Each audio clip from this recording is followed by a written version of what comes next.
Shut up and sit down.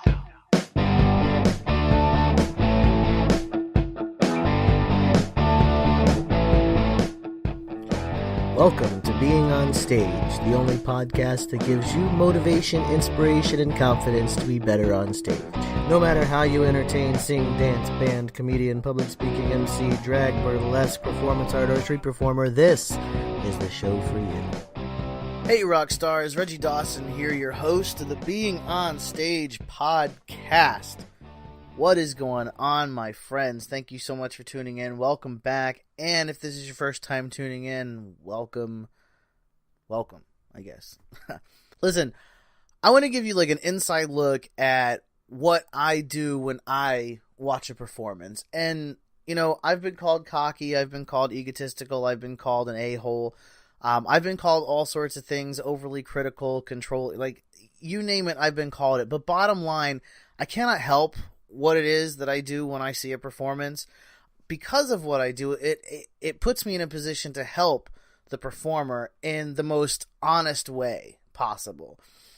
I'm a performer myself. I've performed for about 20 years off and on, different areas, probably areas that you may not even consider. I worked with drag queens. I did lip sync myself as a man, which is something new and different, which is kind of cool. And I also did a puppet team when I was an adolescent into my teenage and adult years.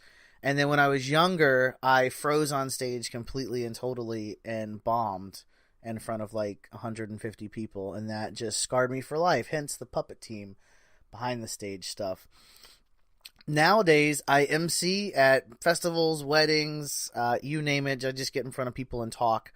And that's why I have a podcast. I enjoy talking, and I enjoy talking about performing. So when I go see a show, and it doesn't matter what it is, concert, drag show, burlesque show, circus show, Cirque du Soleil even. I mean, I've never seen it live. I want to, but I saw the movie they came out with. Amazing movie. Anyways, when I go see a show, I can't help it. I'm very observant. I'm a part people watcher, part performer. So I watch what the performer does, but I also watch how the audience reacts to it.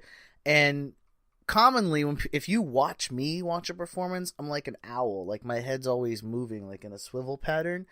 I'm watching the audience, I'm watching the performer, where they move, how the audience reacts when they're in front of them, how the audience reacts when they're away from them, how the audience across the stage is reacting to them. And, you know, all this time, and, you know, I have ADD, and that kind of helps me because my brain can process multiple things at one time. Do not ask me to listen to you while I'm typing. And do not ask me to talk to you while I'm watching a movie. But aside from that, my brain can process multiple things at a time. It's a really cool thing that you get with ADD. It's like the only cool thing you get with ADD. That's also why this podcast is kind of all over the place sometimes. When I'm on an ADD trip. That's attention deficit disorder. So I'm watching the performance, and I'm observing the performer and what they're doing on stage. And as they approach the audience, you know, I'll kind of glance at the audience that they're approaching. I'll see how they're anticipating that interaction. I'll watch the interaction happen. Man, I watch the timing. And I got to tell you, timing is huge when you're on stage. And I'm not saying just like what time you go on. I mean, your actual timing throughout your show, like how you move to the time of the show. Even if you're a speaker, even if you're singing a cappella, even if you're a comedian, your movements have a certain rhythm to them, as does the words that come out of your mouth. You know, comedians, you know what I'm talking about. Singers, speakers, you have a rhythm to the way you talk, and how you move should match the rhythm of how you're speaking.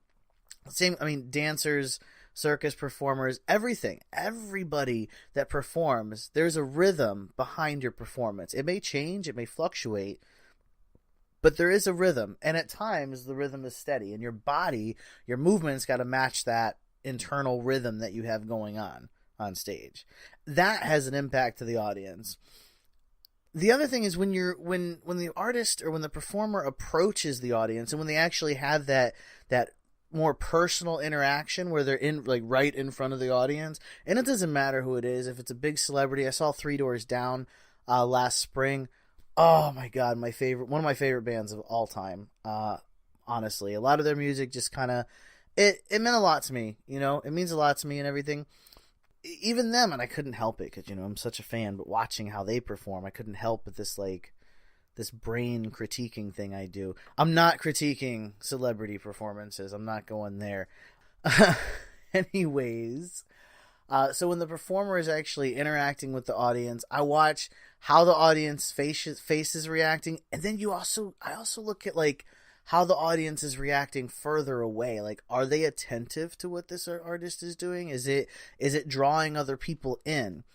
And that's what stage presence is, by the way. Stage presence is that ability to draw people into what you're doing. So if I'm all the way on like stage left, interacting with maybe a group of people over on stage left, are the people in far stage right, are they tuned in? Are they checking out what's going on with what I'm doing over on stage left? And I gotta tell you, if you can do that, if you can make that happen on stage, if you can make every part of the audience tune in and attentive to what you're doing on stage, even if you're not interacting with them, even if you're way upstage, back by the back wall. I call it the back wall. That's where we used to enter, where I performed, was the back wall. There's like a door behind a curtain. It's kind of all like a secret entrance to the dressing room. Oh gosh. Oh, the memories. Anyways, so yeah, like back by upstage and everything, if they're attentive to what you're doing, you have incredible stage presence, and that can really, really help you in your career, especially if you put your stage presence with your timing 100% golden every time. So that's what I watch. I watch how other parts of the audience are reacting to what the artist is doing on stage, or what the artist is doing with the group of audience that they're interacting with. And then this is the cool part. And then I watch how the audience reacts when they pull away from them. Okay? So after you're done interacting with, maybe you're up to the center stage and you're interacting with, maybe there's like maybe there's a group of people celebrating a birthday. Let's go there. So you're interacting with them, you do a little performance, maybe you grab a hand or whatever, or you just do a little look and point. It depends on what you're doing. Like, obviously, if you're doing a choreographed dance, you may just be up there and just kind of eye contact and facial expression, add a gesture. But, even if you're talking to them, whatever you're doing on stage, like this, by the way, podcast, not biased. I love all performers equally, and I help all performers equally. I think you're all fantastic. Everyone deserves to be on stage. Truthfully, I think everyone has a talent somewhere inside them that they can put on stage. Let's do it, by the way. Let's get you on stage. Keep listening to this podcast. Shoot me an email, Instagram, all that stuff, at Being On Stage. Emails Reggie@beingonstage.com. Let's do it. Let's get you on stage. Why not? So anyhow, I watch how the audience reacts when they are moving on. So after you're done interacting, you got to move on at some point. You can't do your entire show for the people at Downstage Center. And if you do your entire show for Downstage Center, move around, branch out, love on some of the other audience members. They need your love too.